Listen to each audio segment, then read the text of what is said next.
Malaysia মসজিদগুলোর ভিতর দেখেন কত সুন্দর পরিবেশ। নামাজ পড়তে আসবেন, বইসা খাওয়া দাওয়া করবেন। সপ্তাহে 4 দিন খাওয়ান আছে, মসজিদের খাওয়ান। তারপর দ্বিতীয় খাওয়ান হলো গিয়ে তারা দিয়ে যায়, এতেও 2 দিন খাইতে পারবে। দেখেন কত সুন্দর পরিবেশ, এই জন্য মসজিদ দেখছেন কত সুন্দর। আল্লাহর ঘর সেই রকমেরই পরিবেশ, কত নিরিবিলি। এখানে এসে মানুষজন বসতে, এখানে সাইডে সুন্দর। মালয়েশিয়া মসজিদগুলোর ভিতর দেখেন কত সুন্দর পরিবেশ। নামাজ পড়তে আসবেন, বইসা খাওয়া দাওয়া করবেন।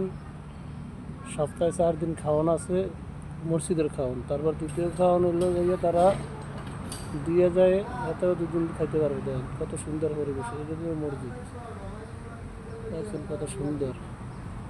আল্লাহর ঘর সেই রকমেরই পরিবেশ, কত নিরিবিলি। এখানে এসে মানুষজন বসতে, এখানে সাইডে সুন্দর।